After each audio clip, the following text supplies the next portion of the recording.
4월 셋째 주일이면서 예수님께서 부활하신 것을 기념하는 부활주일입니다. 옆에 있는 분하고 인사할까요? 예수님 부활하셨습니다. 네, 고난주간을 지나고 우리는 매년 특별하게 이렇게 부활주일에 대해 생각하지만 매 주일이 예수님 부활하신 걸 기념하여 모이는 날입니다. 새로운 마음으로 주일 구별하시면서 함께 예배하며 나아가시기를 소망합니다. 다 함께 일어나셔서 예배 기원송으로 찬양하며 나가도록 하겠습니다.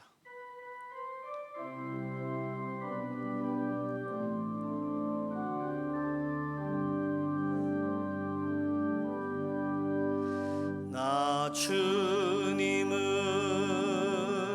사랑합니다. 참 사랑의 주를 경배해 한 마음으로 예배드리니 우리들의 예배를 받으소서. 함께 신앙 고백하시겠습니다.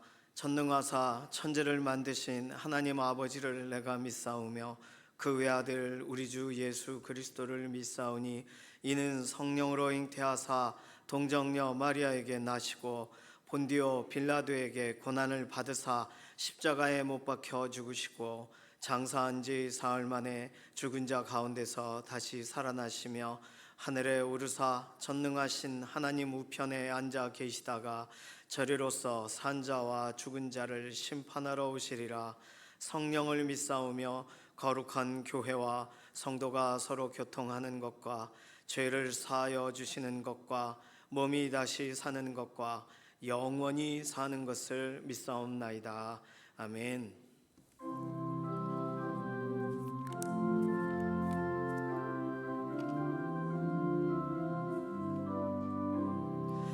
예수 부활했으니 할렐루야.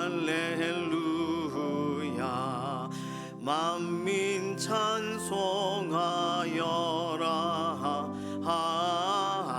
할렐루야. 천사들이 즐거워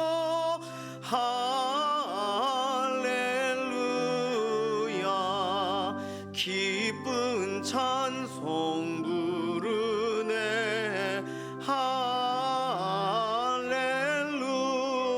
할렐루야. 대속하신 구 예수 할렐루야. 선한 싸움 이겼네.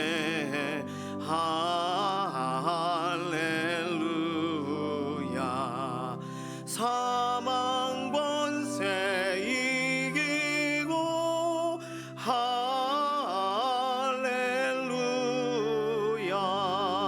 하늘 문을 여셨네. 할렐루야.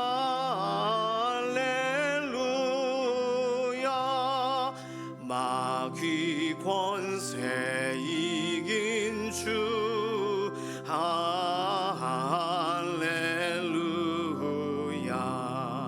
왕의 왕이 되셨네.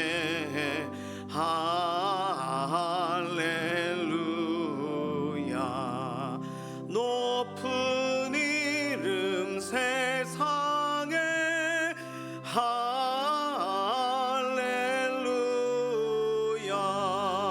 널리 반포하여라. 할렐루야. 길과 진리 되신 주 할렐루야.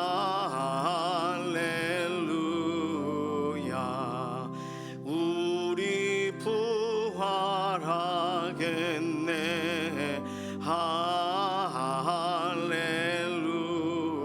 할렐루야. 부활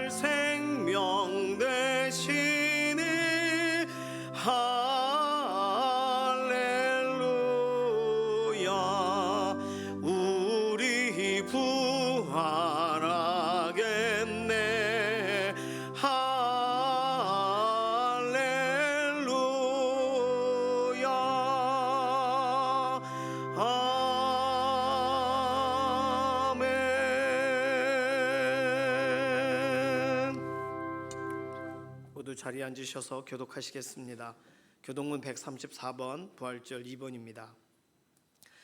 내가 받은 것을 먼저 너희에게 전하였노니 이는 성경대로 그리스도께서 우리 죄를 위하여 죽으시고 장사 지낸 바 되셨다가 성경대로 사흘 만에 다시 살아나사 게바에게 보이시고 그 후에 12 제자에게와 그 후에 500여 형제에게 일시에 보이셨나니 그 중에 지금까지 대다수는 살아있고 어떤 사람은 잠들었으며 그 후에 야고보에게 보이셨으며 그 후에 모든 사도에게와 맨 나중에 만삭되지 못하여 난 자 같은 내게도 보이셨느니라.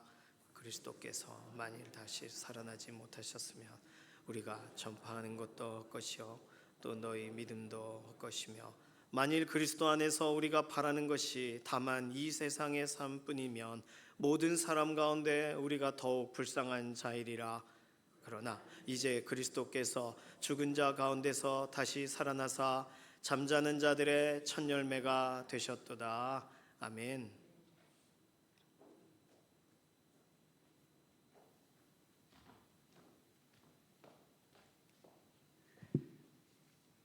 다 같이 기도드리겠습니다. 사망 권세를 이기시고 영원한 생명의 주가 되신 부활의 주님, 오늘 이 복되고 거룩한 부활절 아침 저희는 감사와 감격과 믿음과 소망을 품고 주님의 이름을 높여 찬양드립니다. 하나님 아버지, 십자가의 고통과 죽음을 이기신 그 놀라운 사랑이 우리 영혼 깊은 곳까지 스며들게 하시고 부활의 기쁨이 우리들의 삶의 전체에 충만하게 하여 주시옵소서. 어둠 속에서도 빛을 비추고 절망 가운데 소망을 주시며 죽음의 그늘진 골짜기에서도 생명의 길을 보여주시는 주님께 감사드립니다. 하나님 아버지, 저희들도 주님과 함께 새롭게 거듭나서 새 사람으로 살아가는 은혜가 있게 하여 주시옵소서. 또한 우리의 죄와 허물을 자백하고 용서를 구합니다. 주님의 십자가 사랑을 잊고 세상의 욕심과 이기심에 사로잡혀 살았던 모든 순간들을 용서하여 주시옵소서. 부활의 빛 앞에 어둠을 드러내어 버리고 진정한 회개로 나아가며 무너진 신앙과 식어버린 마음을 다시 한번 생각하고 회개하며 기도드립니다. 하나님 아버지, 이 나라 이 민족을 위해서 기도드립니다. 갈등과 분열로 상처받은 모든 이들에게 이해와 화합과 일체의 모든 영을 부어주옵시고 모든 영역에서 공의와 정의가 물같이 흐르게 하여 주옵시고 약하고 소외된 이들을 돌보는 긍휼의 마음이 우리 민족 가운데 넘쳐나게 하여 주시옵소서. 또한 새롭게 뽑힐 새 대통령에게도 지혜와 능력을 허락하사 국민들의 소리에 귀를 기울이고 경제가 안전될 수 있도록 축복의 통로가 될 수 있기를 하여 주시옵소서. 하나님 아버지, 주님 부활의 기쁜 소식을 전하실 담임 목사님께도 성령의 기름 부은 신과 생명의 말씀을 능력 있게 선포하사 듣는 저희들에게도 주님의 말씀으로 성령 충만한 복을 주시옵소서. 하나님 아버지, 우리의 영혼이 깨어나 참된 제자가 되어 어둠 속에서도 빛을 발하는 거룩한 주님의 자녀로 살아가게 하여 주옵시고 참된 부활의 능력이 우리 주 안에서 역사하여 우리를 새롭게 거듭나길 간구드립니다. 하나님 아버지, 매주마다 아름다운 목소리로 정성을 다해 주님께 찬양을 드리는 찬양들을 기억하여 주시고 예배를 위해 보이지 않는 곳에서 수고하는 모든 봉사자들에게도 함께 하시고 이들의 헌신을 통해 우리 교회가 아름답게 성장하여 영육간의 강건함을 주시옵소서. 전국에서 받을 풍성한 상금을 예비하여 주시기를 간절한 마음으로 기도드리며 주님의 모든 교회가 부활의 증인으로서 세상의 생명과 소망의 메시지를 전파하며 나가길 부활하신 예수님의 이름으로 기도드렸사옵나이다. 아멘.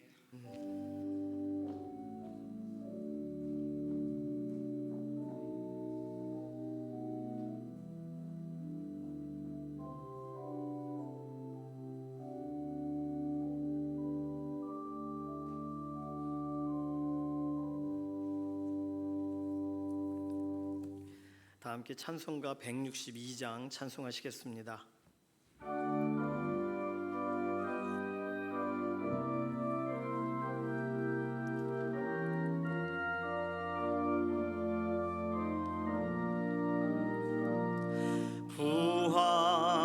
부활하신 구세주 나 항상 섬기네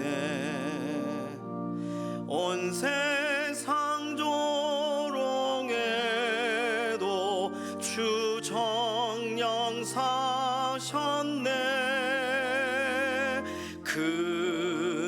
은혜로운 손길 부드러운 음성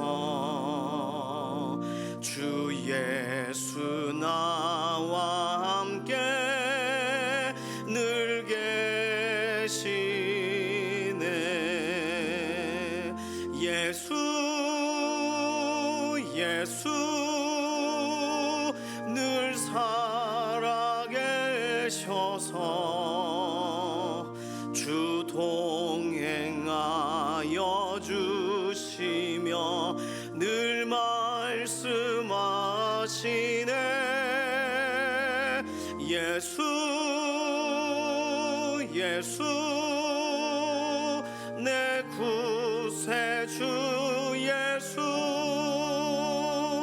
내 맘에 살아계시네 늘 살아계시네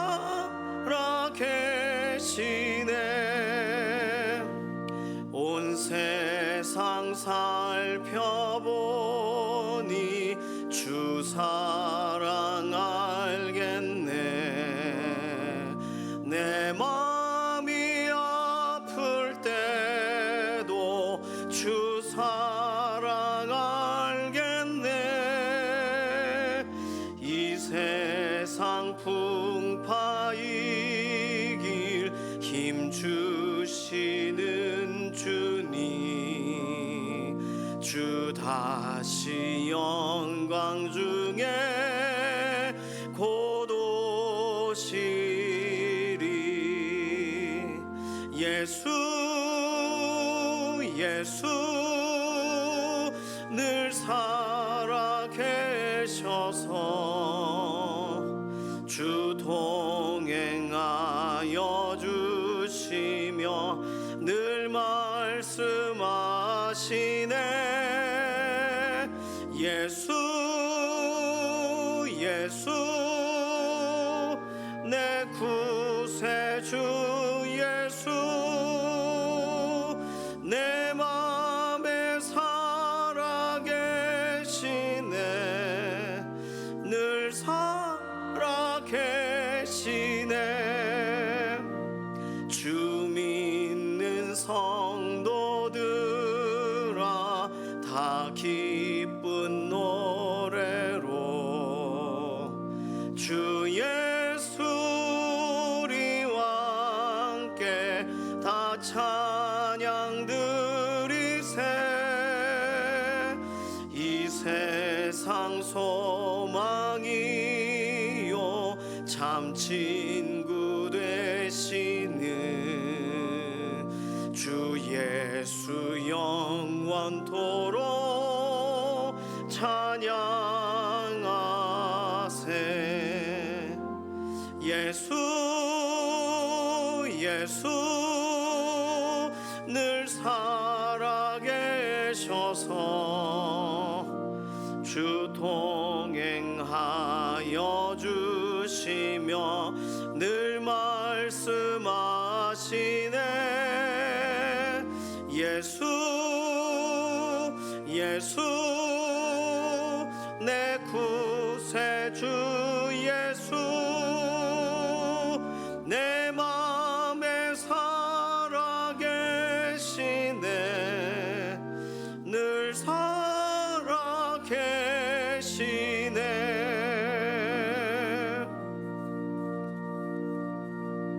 오늘 주시는 하나님 말씀은 누가복음 24장 30절에서 35절 44절에서 49절까지의 말씀입니다. 그들과 함께 음식 잡수실 때에 떡을 가지사 축사하시고 떼어 그들에게 주시니 그들의 눈이 밝아져 그인 줄 알아보더니 예수께서는 그들에게 보이지 아니하시는지라 그들이 서로 말하되 길에서 우리에게 말씀하시고 우리에게 성경을 풀어주실 때에 우리 속에서 마음이 뜨겁지 아니하더냐 하고 곧 그때에 일어나 예루살렘에 돌아가 보니 11 제자 및 그들과 함께 한 자들이 모여 있어 말하기를 주께서 과연 살아나시고 시몬에게 보이셨다 하는지라 두 사람도 길에서 된 일과 예수께서 떡을 떼심으로 자기들에게 알려지신 것을 말하더라 44절입니다. 또 이르시되 내가 너희와 함께 있을 때 너희에게 말한 바 곧 모세의 율법과 선지자의 글과 시편의 나를 가리켜 기록된 모든 것이 이루어져야 하리라 한 말이 이것이라 하시고, 이에 그들의 마음을 열어 성경을 깨닫게 하시고 또 이르시되 이같이 그리스도가 고난을 받고 제3일에 죽은 자 가운데서 살아날 것과 또 그의 이름으로 죄사함을 받게 하는 회개가 예루살렘에서 시작하여 모든 족속에게 전파될 것이 기록되었으니 너희는 이 모든 일의 증인이라. 볼지어다 내가 내 아버지께서 약속하신 것을 너희에게 보내리니 너희는 위로부터 능력으로 입혀질 때까지 이 성에서 머물라 하시니라. 아멘. 마음이 상한 자를 고치시는 주님 찬양합니다.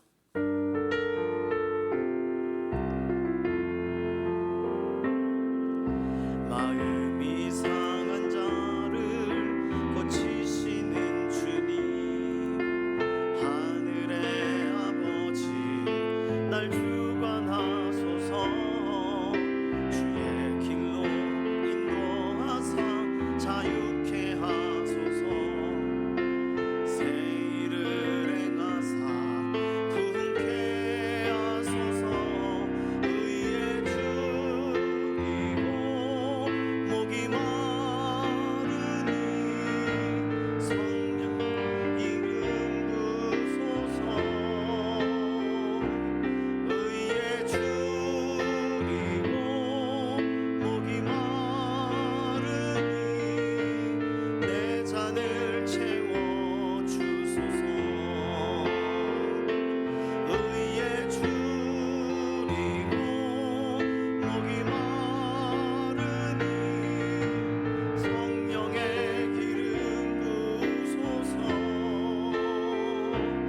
의의 주이고 목이 마르니 내 잔을 채워 주소서. 오늘은 부활주일입니다. 부활주일은 예수님이 부활하신 것을 축하하는 날이기도 하고 감사하는 날이기도 합니다.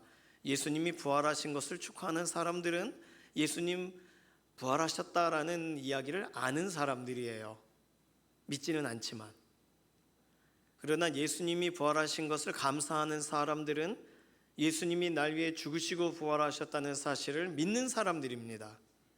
그래서 부활절이라고 할 때 부활절에 대해서 세상의 많은 사람들이 다 축하해요. 축하해 줍니다. 석가탄신일 축하하듯 크리스마스 축하하듯 부활절 축하해요.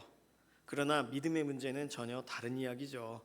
오늘 일부 예배 함께 참여하고 계신 믿음의 동역자분들, 예수님의 부활하심을 축하하시는 쪽이신가요? 감사하시는 쪽이신가요? 혹시 축하를 더 많이 하셨다면 아마도 우리 주변에 아직 예수님 믿지 않는 사람들이 더 많기 때문일 겁니다. 그 용어가 더 많이 사용되어져야 되니까요. 그래야 알아들으니까요. 예수님 얘기가 전달되기는 해야 되니까요. 그러나 예수님 부활하신 것을 더 감사하는 하루 되시기를 소망합니다. 그럼 부활은 무엇인가요? 부활은요, 죽은 사람이 살아나는 일입니다. 사전적 정의로는 생물학적으로 생명 활동이 완전히 정지된 생명체가 소생하여 다시 되살아나는 것, 이렇게 설명했습니다. 부활이 실제로 있어요. 왜 부활이 실제로 있냐 하면, 이게 전혀 없는 일이 있는 거라면 세상 사람들이 이해하기가 어려울 겁니다. 그런데 부활이란 것은 있어요. 왜 있다라고 제가 설명드리냐 하면, 의학적인 소견의 한계로 인하여 이전 시대에 의사가 분명히 이 사람은 숨이 끊어졌어요. 심장박동도 멈추고 우리의 상식적으로는 분명히 떠났어요. 그러나 의사면 의사가 진단할 수 있고 확인할 수 있는 모든 걸 다 사용해서 정말 이분이 죽었는지를 확인해 줘야 됩니다. 근데 예전에는 확인할 수 있는 게 이렇게 코에다가 손을 댄다거나 심장이 뛰나 귀를 듣는다거나 이 정도였죠.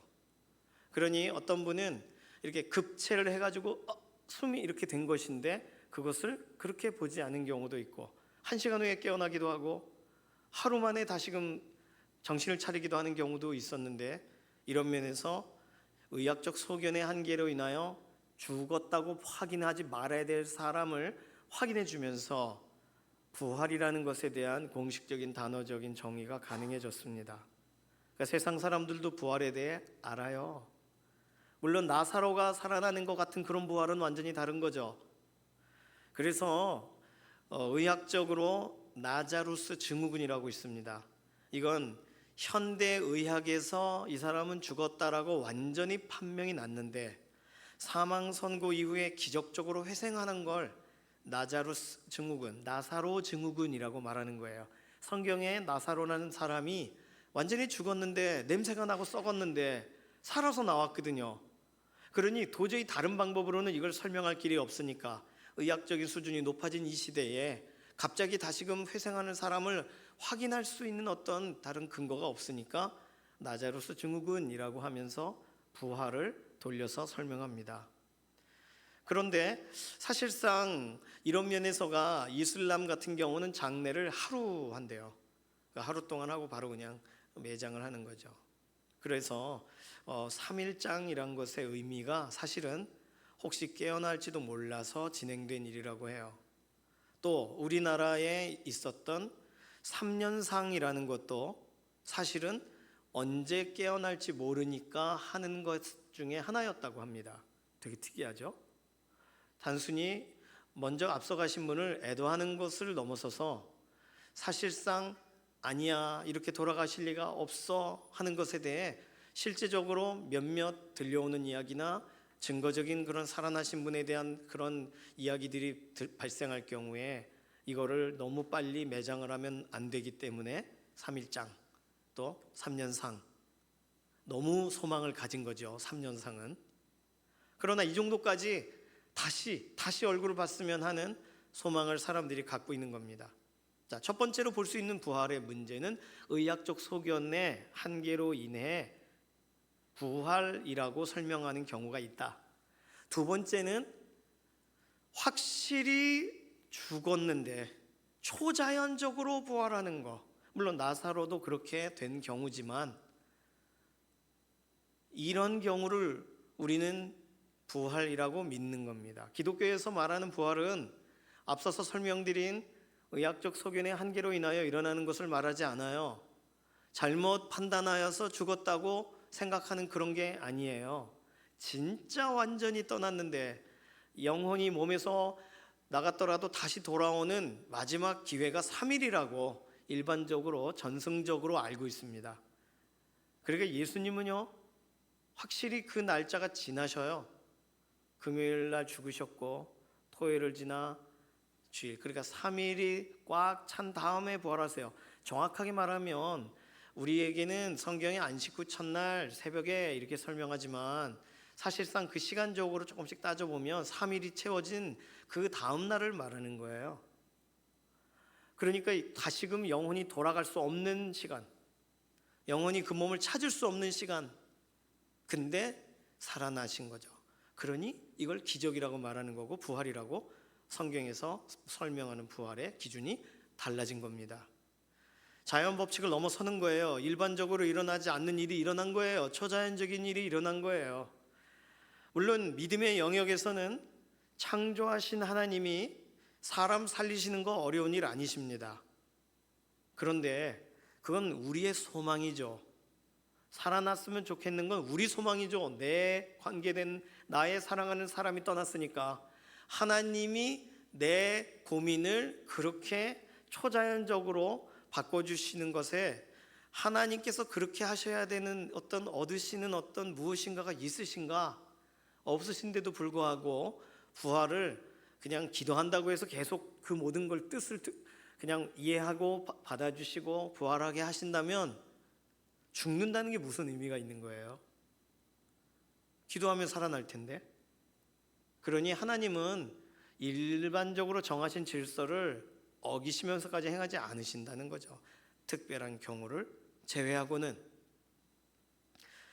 간단히 말씀드려서 그래서 부활이라고 할 때는 완전히 끝난 이야기, 그러나 하나님이 살리신 이야기입니다. 부활에 대하여 우리 기독교, 우리 믿음의 사람들은 세 가지를 생각해야 돼요. 굉장히 중요합니다. 첫 번째, 부활의 의미의 첫 번째 내용은 예수님의 부활은 목적이 있으셨다는 거예요. 좀 전에 말씀드린 것 때문이에요. 하나님이 살아계시다. 하나님은 창조하셨고 하나님은 살리시는 분이라는 것을 증거하시기 위해서 진행된 일이 부활이라는 거예요. 사도행전 3장 15절에 너희가 생명의 주를 죽였도다. 그러나 하나님이 죽은 자 가운데서 그를 살리셨으니 우리가 이 일의 증인이라. 하나님이 살리셨어요. 하나님은 살아계세요. 그리고 하나님은 우리를 만드셨던 것처럼 우리를 오늘도 얼마든지 바꾸실 수 있는 거예요. 하나님의 계획만 있으시다면. 에베소서 1장 20절 그의 능력이 그리스도 안에서 역사하사 죽은 자들 가운데서 다시 살리시고 하늘에서 자기의 오른편에 앉히사. 하나님이 하신 일에 대해 에베소서 1장에 설명합니다. 초자연적인 일을 하시는 하나님, 그분은 살아계세요. 하나님이 살아계시다는 것을 증명하신 일이 예수님의 부활입니다. 누군가 절대자가 실제로 계셔야 절대적인 일을 하시죠. 그러니 니체의 말처럼 신은 죽었다, 그거는 머릿속에서 진행되는 이야기죠. 하나님 살아계십니다. 하나님이, 그 살아계신 하나님이 예수님을 죽음에서 살리신 줄로 믿습니다. 성경은 그걸 증언하는 거예요. 부활의 이야기의 가장 중요한 첫 번째는 하나님에 대한 얘기를 하는 거예요. 하나님 계심을 믿으라는 거예요. 부활절은 그래서 하나님은 살아계신다라는 것을 증명하고 그것을 인하여 계심을 말해주는 초청이 일어나야 되는 날입니다. 두 번째, 예수님의 부활은요, 예수님이 누구신지를 말해주는 거예요. 예수님이 부활하셨습니다. 성경에는 하나님이 살리셨다고 해요. 그런데 또 다른 성경은 예수님의 부활을 하나님이 살려주셨다고만 말하지 않고 예수님이 능력으로 부활하셨다라고 설명합니다.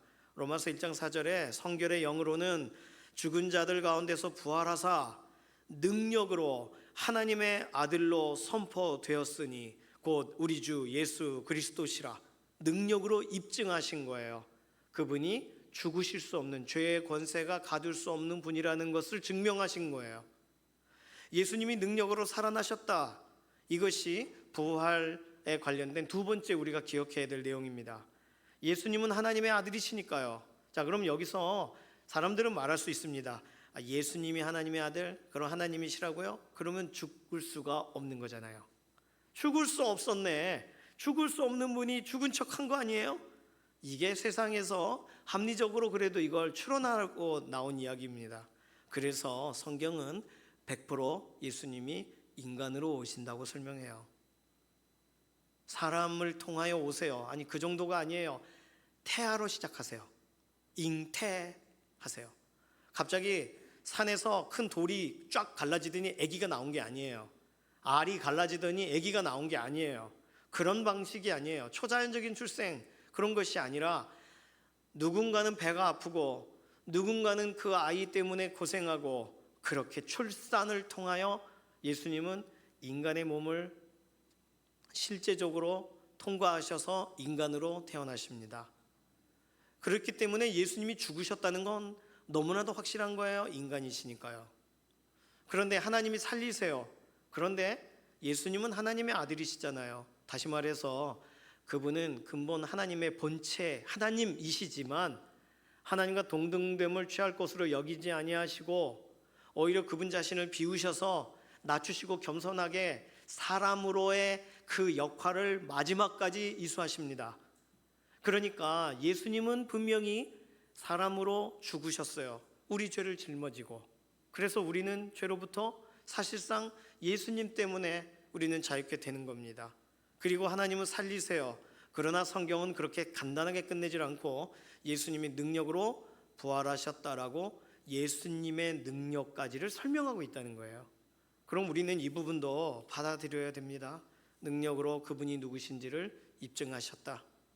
그러니까 우리는 예수님 믿으세요라고 할 때는 하나님의 아들, 하나님이 보내신 분이라는, 하나님의 메시지를 갖고 오신 분이라는 것을 믿으라는 얘기가 들어가는 거고, 예수님 믿으세요라고 할 때는 당신의 죄를 위하여 죽으시고 당신을 위하여 죄를 다 짊어지고 죽으셨는데 살아나셨다 까지를 믿으라고 하는 거예요. 부활은 그래서 예수님이 하나님의 아들이시다, 예수님은 하나님이시다를 설명하는 거예요.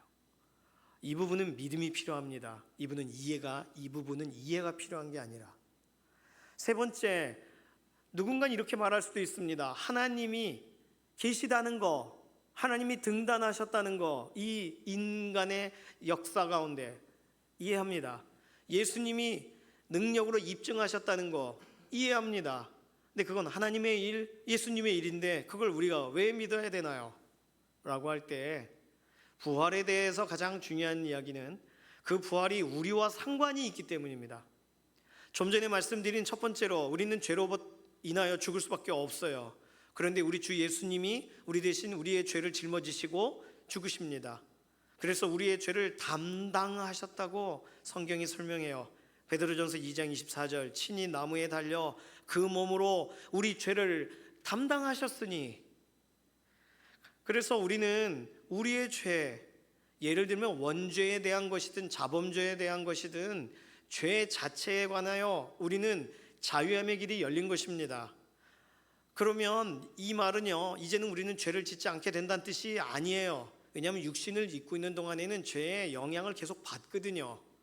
그래서 우리가 예수님을 믿으면서 죄의 문제에서 자유케 되었다는 것은 이전 죄에 대해서 도말하신 것뿐만 아니라 이후에 지을 죄에 대해서도 예수 그리스도의 이름을 의지하고 나를 위하여 죽으신 그분을 의지하여 죄를 회개할 때 우리에게 용서함이 주어진다는 것까지를 오늘 사실상 예수님의 죽으심과 부활하심이 우리에게 연결되어 설명이 되어지는 겁니다.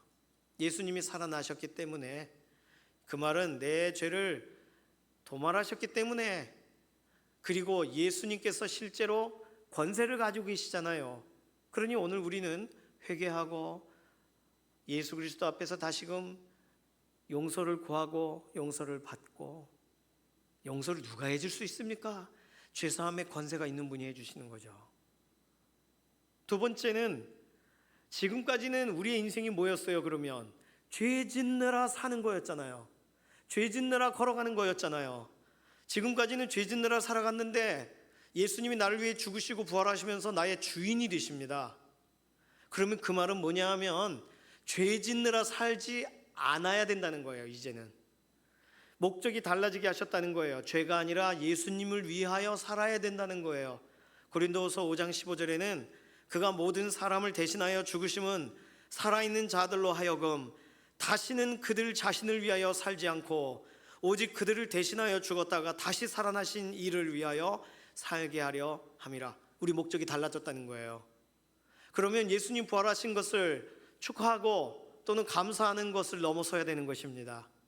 부활은 우리가 어떻게 살 것인지를 질문하는 내용이 되는 거예요.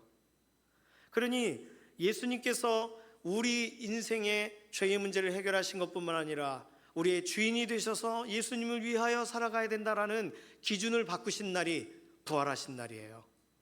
오늘 우리는 다르게 살아야 되는 것이죠. 또 하나가 있습니다. 뭐냐 하면 예수님께서 부활하심으로 우리도 이 육신이 죽는 날은 결국 있을 거 아니겠습니까? 그날 새로운 몸으로 부활하게 된다는 것을 설명합니다.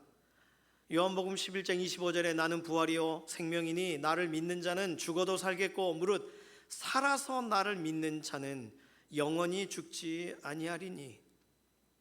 예수님이 직접 하신 말씀이에요. 살아서, 살아있는 동안 나를 믿는 자는 영원히 죽지 않는다. 또 고린도전서 15장 50절에는 이제 그리스도께서 죽은 자 가운데서 다시 살아나사 잠자는 자들의 첫 열매가 되셨도다. 그러니까 잠자는 자들의 첫 열매시니까 잠자는 모든 자들을 가장 먼저 그 나무에 어떤 열매가 열리는지를 보려면 첫 번째 열리는 열매를 보면 알 수 있어요. 이거 사과 나무였네. 사과 달리면 사과 나무인 거예요. 귤이 달리면 귤 나무인 거예요. 그러니까 예수님이 죽음 가운데서 부활하시면서 부활의 열매를 맺으셨기 때문에 잠자는 모든 자들이 결국 부활할 것에 대한 열매가 계속 맺혀져 갈 것입니다. 우리는 두 번째, 세 번째, 네 번째 열매가 되어가는 거예요. 그러니 예수님의 부활은 예수님의 그분만의 부활이 아니라, 그분만의 다시 삶이 아니라 우리가 믿고 소망할 우리의 미래의 부활을 약속하고 있는 것입니다. 그러니까 우리가 예배 때 가장 먼저 외우는 신앙고백 사도신경에 몸이 다시 사는 것과 영원히 사는 것을 믿사옵나이다. 요한복음 11장 25절 무릇 살아서 나를 믿는 자는 영원히 죽지 아니하리니. 그 말씀에서 출발한 것입니다.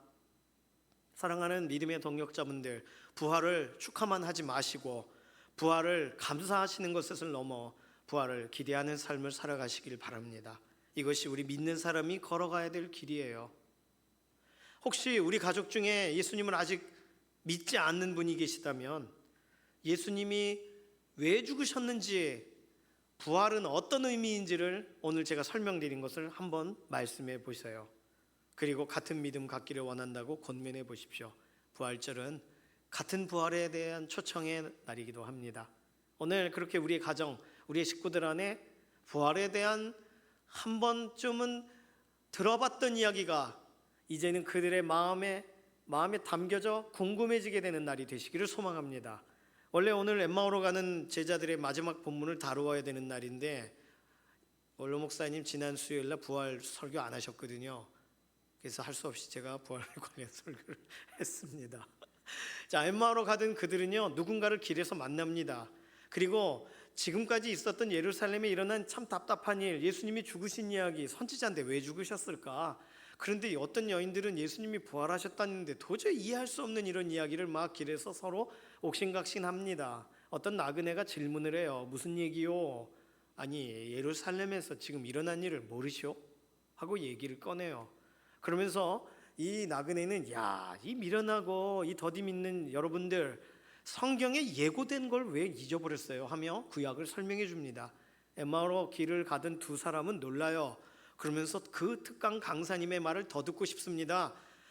숙소를 잡고 교제를 더 나누고 싶어요. 아마 밤새 얘기하고 싶었을지도 몰라요. 낙심하고 고향으로 돌아가던 이 두 명의 예수님의 제자에게 이 나그네의 말은 굉장한 위로가 되었습니다. 그런데 이 나그네가 제가 기도하고 같이 먹을까요? 그래서 네. 근데 기도를 하시는데 어디서 본 것 같아요. 기도를 하시는데 영락없는 우리 예수님이에요. 예수님이 날 위해 여기까지 따라오시고 예수님이 나를 위해 말씀을 가르쳐 주셨고 같이 머무십시다 하니까 그러자라고 하셨고 지금 기도까지 해주고 계시네. 예수님인지 지금까지 내가 왜 못 알아봤을까 하면서 놀라며 예수님이라고 부르고 싶은데 눈이 막 밝아져서 예수님을 알아보는 순간 예수님은 성경 표현대로 그들 앞에서 사라지십니다. 그리고 이들은 곧바로 지금 여관을 잡았는데 그 밤에 예루살렘으로 다시금 돌아가요. 그래서 예루살렘에 있는 제자들에게 막 가니까 예수님 부활하셨다는 이야기가 막 나오고 있는 거예요. 그래서 그 얘기를 자기들도 꺼냅니다. 길에서 일어난 일을, 어떤 말씀을 들었는지를. 오늘 본문 읽지 않았지만 36절 이하에는 예수님이 그곳에 오세요. 그리고 나타나세요. 아마 우리가 알고 있는 것처럼 도마에게 너 의심하지 말고 믿는 자 되라, 그렇게 얘기도 하세요. 그리고 44절 이하에 엠마오로 가는 길에서 예수님이 말씀해 주셨던 그 이야기를 축약해서 설명해 주십니다. 예수님의 짧은 간략한 특강을 듣는데 거기 있는 모든 제자들이 다 깨닫게 돼요. 그것이 오늘 본문의 내용입니다. 오늘 본문의 요지는 간단합니다. 예수님이 눈에 안 보이시더라도 예수님의 부활을 믿자는 거예요. 엠마오로 가던 두 제자가 예수님이 살아나셨다는 걸 듣기만 했던 그들이 보게 되었지 않습니까? 본 다음에 예수님이 눈앞에 안 계시게 되었는데도 이 두 명의 제자는 예루살렘으로 돌아가요. 예수님이 눈앞에서 사라지셨는데도 아무렇지도 않고 그들의 마음에 어떤 두려움이 찾아온 것도 아니고 예루살렘으로 가는 신바람 나는 걸음으로 바뀝니다. 그리고는 이들은 다시는 의심하지 않아요. 예수님이 부활하지 않으셨다는 의심을 하질 않아요. 눈앞에 사라졌는데도. 왜요? 보았으니까요. 믿었으니까요. 믿어졌으니까요. 우리도 예수님을 말씀 안에서 만나셨다면, 그리고 예수님이 어떤 분이신가에 대해서 신앙생활 가운데 믿어지셨다면, 그렇다면 엠마오로 가던 두 제자의 눈에 다시는 예수님이 안 보이셨다가 또 다시 보여주셨다가 승천하시면서 다시는 안 보여주셔도 그들의 믿음이 떨어지지 않고 그들이 믿은 그대로를 계속 살아가는 것처럼 오늘 이 자리에 있는 믿음의 동역자분들도 예수님의 부활하심을 믿으신다면, 예수님이 부활하셨다는 사실이 믿어지신다면 제자들처럼 우리도 예수님을 믿고 예수님 부활하심에 대해 증거하는 삶이 되시기를 소망합니다.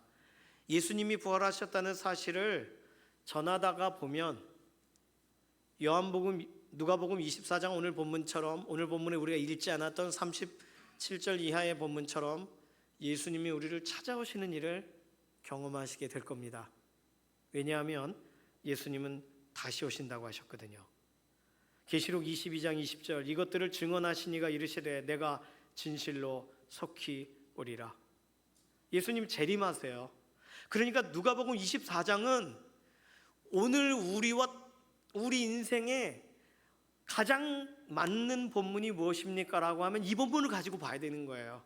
실망하여 돌아가던 사람, 예수님이 옆에 계신지도 모르고 살던 사람들, 그런데 예수님이 믿어지게 된 사람들, 그러나 예수님이 눈에 안 보여지셔도 여전히 믿음으로 예루살렘으로 돌아가는 그 걸음, 그리고 예수님이 다시 찾아오신 모습, 이 일이 우리에게도 동일하게 일어날 것이기 때문입니다.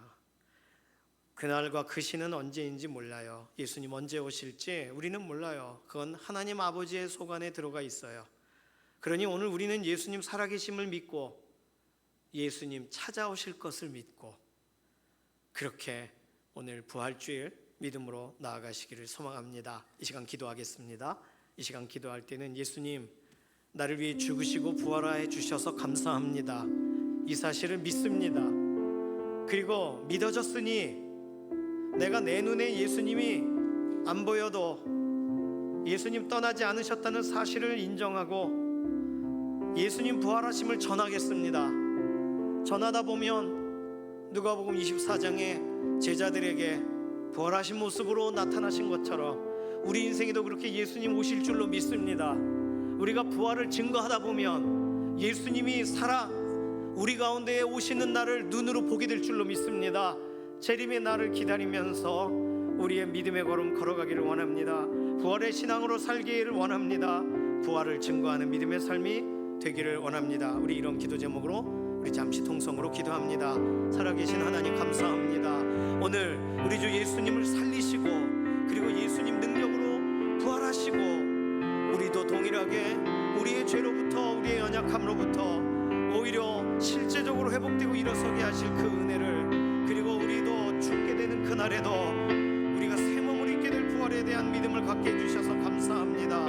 이 땅을 살아가는 동안 우리의 인생 우리의 삶을 예수 그리스도 생명의 주님만을 바라보며 나아가기를 원하고 우리 주 예수 그리스도의 다시 오실 것을 기억하며 부활을 증거하는 믿음의 삶이 되기를 원합니다. 오늘 우리의 마음 붙드셔서 흔들리는 환경 가운데 엠마오의 두 제자 곁에 계신 예수님, 믿어진 것처럼 우리 인생 매 순간 말씀을 통하여 믿어지게 하시고 믿음 안에 서게 하시고 우리 주 예수 그리스도를 증거하는 믿음의 걸음이 되게 하여 주시옵소서.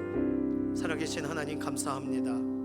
오늘 우리에게 예수님 나의 죄를 짊어지고 죽으시고 부활하시는 사실이 감격 가운데 믿어지게 하신 뿐만 아니라 우리도 동일하게 주님과 함께 재회하게 될 날을 기대하며 복음의 증거의 현장, 부활하신 예수님에 대해서 증거하는 삶을 살기로 오늘 다시금 마음에 결단하고 다짐하오니 우리 인생 우리가 전하다가 주님 찾아오신 그날 만나게 될 그 일을 기대하며 우리의 삶을 드립니다. 부활의 증인으로 사용하여 주시옵소서.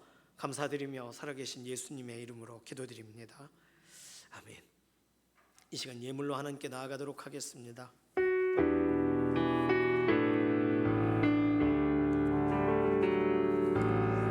오직 주의 은혜로 지금 여기 서 있네. 한없는 경배 한없는 찬양 내 영혼 예배드리네.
죽으시고 부활하신 예수님, 그리고 다시 오실 예수님을 우리가 찬양하고 기대합니다. 우리 인생 가운데 이 생명의 은혜를 우리가 기억하고 이 약속 그대로 살아가는 믿음의 걸음이 되게 하시고, 우리의 삶의 때마다 우리에게 실제적인 공급으로 함께 하시는 하나님의 선하신 손길을 우리가 감사하고 찬양합니다. 오늘 그러한 고백으로 예물로 구별하여 올려드린, 기도의 제목으로 하나님께 아뢰어 올려드린 이 모든 물질들 하나하나를 하나님의 영광 가운데 하나님께서 기뻐하시는 곳에 사용하고, 그리고 사용되어지는 현장에 하나님의 영광만을 찬양하는 일들이 있게 하여 주시옵소서. 우리의 삶에 비어있는 자리는 하늘의 신령한 복과 땅의 기름진 복으로 만족하게 하사, 이번 한 주간도 하나님께서 공급하시는 하나님이심을 감격하여 경험하는 믿음의 한 주간 되게 하여 주시옵소서. 감사드리며 살아계신 예수님의 이름으로 기도드립니다. 아멘. 오늘 드릴 소식이 많아요. 지난주 화요일 날 15일에 여러 해 동안 병상에 계시던 박명숙 권사님이 소천하셔서 17일 목요일 날 발인하셨습니다. 2부 예배 때는 유가족분들이 오신다고 하시는데요. 나중에 성도의 위로 있으시기를 바랍니다. 등록하신 새가족 2부 예배 때 인사하도록 하겠습니다. 사진을 오늘 찍을 거니까 다음 주에 이렇게 올라오시면서 누가 새로 오셨나 보시면 되겠어요. 특세 기간 함께 현장으로도 참석하셨고 또 영상으로 참석해 주셔서 감사합니다. 특별 새벽 기도회 기간에 참여하신 분들, 특별히 이렇게 영상으로 참여하신 분들은 가이드북을 이렇게 보여주세요. 그러면 특세 마지막 기념 볼펜 드리도록 하겠습니다. 이미정 전도사님께 문의해 주시기를 바랍니다. 오늘 가족 사진 촬영의 날이에요. 오늘 9시부터 오늘 3층 로비에서 가족 사진 촬영을 합니다. 시간 짬을 내셔가지고 오셔서 촬영해 주시고, 뭐 가족 아니어도 2명, 3명 이렇게 팀으로 구성하셔서 사진을 같이 찍으시면 사진은 한 장만 출력해 드리고요. 파일은 개별적으로 카톡으로 보내드립니다. 그래서 같이 찍으시면 좋겠죠. 꼭 참여해 주시길 바라고, 사진 촬영은요, 우리 교회에서 지금까지 계속 가족 사진 촬영을 해주셨던 사진 기사분, 사실 방송국 PD 역할처럼도 하시기도 하고 다큐멘터리 이렇게 하시기도 하시는 분이세요. 그런데 이번에도 섬겨주십니다. 너무 감사해요. 2부 예배 마치고 남선교 원례회가 있습니다. 남선교 회원분들 참여해 주시기를 바랍니다. 오늘 3부 예배 시간에는요, 에스더 찬양대 부활절 칸타타가 있습니다. 3부 예배 때. 그래서 오늘은 소그룹 모임이나 또는 교회 아울리치 팀 모임을 하지를 않습니다. 부활절 칸타타 참석해 주시고 함께 부활의 기쁨 감격하여 같은 마음으로 고백하는 시간이 되기를 소망합니다. 이번 주 수요일에는요, 수요 기도 이후에 부침개 전도가 있습니다. 그리고 토요일에는 삼성 아파트에서 칼거리 전도가 진행이 됩니다. 전도의 현장에 함께 참여해 주시기를 바라고, 또 섬기시는 여선교 남선교 회원분들을 위해서 수요일 오후 또 토요일 오후 이렇게 같은 시간에 꼭 기도로 함께 해 주시기를 바랍니다. 이번 주 금요일부터 다음 주 주일까지가 청년 다니엘 기도회 기간입니다. 다니엘 기도회라고 해서 11월 1일에서 21일까지 21일 동안 기도회 또 간증도 있고 그렇게 함께 모이죠. 동일하게 청년 다니엘 기도회 기간, 청년들에 대한 것이긴 하지만 우리 교회는 11월에 하는 다니엘 기도회와 동일하게 2층 소예배실에서 예배 실황을 중계해 드립니다. 그래서 오륜교회까지 가시기는 어려우니까 우리 교회로 오시면 함께 예배 자리에서 참여하실 수가 있어요. 금, 토, 일, 이번에는 3일 동안 진행이 됩니다. 3일 동안 저녁 8시 찬양과 기도, 말씀과 간증의 자리에 함께 참여해 주시기를 바랍니다. 잠시 영상 광고 있도록 하겠습니다.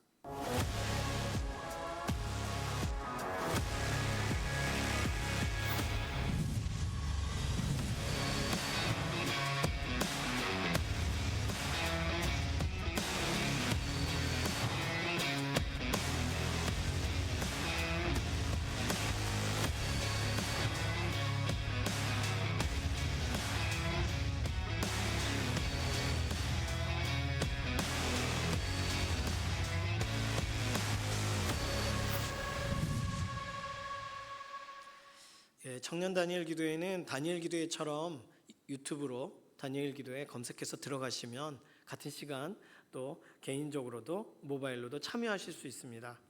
이번에 강사진들이 되게 좋고요. 제가 비교를 해보니까 청년 다니엘 기도회 강사진들 확실한 사람들이 와요. 그래서 간증이 아주 너무 좋고, 첫째 날 김선교 선교사님, 김용희 선교사님 아드님이시죠. 말씀이 너무 좋습니다. 그래서 우리 금요일날 금요기도회 평소에 하던 방식이 아니라 청년 다니엘 기도회 영상으로 함께 참여하는 방식의 금요기도회입니다. 이번 주는 기억해 주시기를 바랍니다. 주보 사이에 예레미야 묵상표를 넣어드렸어요. 이번 주부터 쓰는 건 아니고 다음 주 화요일부터 사용하시는 예레미야 묵상표입니다. 가지고 계시고 묵상의 증거음다리 함께 걸어가 주시기를 바랍니다. 꽃꽂이 너무 예쁘죠? 누군지는 밝히지 말아달라 그러셨기 때문에 밝힐 수는 없고, 어쨌든 부활주일 또 감사함으로 이렇게 꽃꽂이를 하셨습니다. 감사의 박수 하겠습니다. 오늘 부활주일이라서 나가실 때 부활절 계란을 드려요. 부활절 계란을 왜 드리는지는 전에 한번 설명을 드렸습니다. 예전에 부활절 기간을 고난주간에 금식을 했다고 해요. 근데 금식하는 동안 어느 그 양계장 주인이 닭이 알을 계속 낳는데 사람들이 사지도 않고 쌓이니까 그거를 가지고 나눠주기 시작했대요. 그게 부활절 계란의 첫 시작입니다. 삶은 걸 나눠주기 시작한 게 아니고요. 그런데 이제 나누다 보니까 그렇게 여러 가지 형태로 달걀 모양의 초콜릿을 나누거나 삶은 계란을 나누거나, 의미가 그렇습니다. 몸 보충해라 뭐 이런 의미였는데, 이것이 부활절 기념 선물이 되었어요. 두 개가 들어있으니까 하나는 본인이 드시고 하나는 전도할 때 또 가족에게 꼭 사용하시기를 바랍니다. 오다 주셨다 이렇게 하면서 사용하시기를 바래요. 마지막 광고는 우리 교회가 속해 있는 한북지방회에서 내년 2월에 종교개혁지 탐방을 가게 됩니다. 한북지방회가 고민하면서 더 이상 미루면 연세들이 많으셔서 못 나가신다는 생각 때문에 가자고 하신 것 같아요. 그래서 1층 로비에 종교개혁지 탐방 신청서를 이렇게 좀 비치를 해놨습니다. 필요하신 분, 외국으로 여행 나가고 싶으셨었던 그런 계획이 있으셨던 분들 만약에 맞추실 수 있으면, 선착순 15분이니까요 2월 2일부터 13일까지 진행되는 일정입니다. 살펴보시고 다음 주 주일까지 신청해 주시면 돼요. 한 주일 동안 고민해 보시고 다음 주 주일까지 신청하실 수 있습니다. 신청서 1층 로비에서 확인하시면 되겠습니다. 제가 다른 광고 더 드릴 게 없네요. 관심 있으신 광고는 주보를 참조해 주시기를 바랍니다. 이제 모두 자리에서 일어나셔서 손을 들고 마지막 찬송 부르시고 우리 삶의 예배 자리로 나가도록 하겠습니다.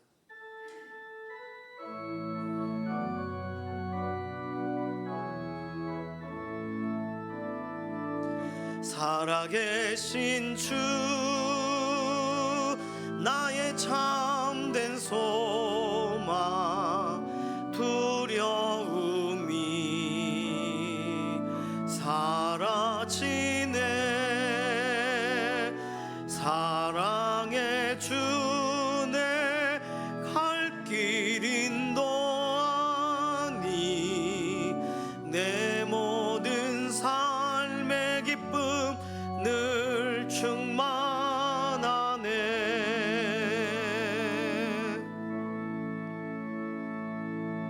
부활주일 예수님과 함께 죽고 예수님과 함께 살아가는 믿음의 결단 있기를 소망하는 사랑하는 성도님들 머리머리 위에 우리 주 예수 그리스도의 은혜와 하나님 아버지의 극진하신 사랑하심과 성령님의 감동, 감화, 인도, 내주하시는 역사가 이 시간 이후로부터 영원까지 함께 하시기를 예수님의 이름으로 간절히 축원하옵나이다.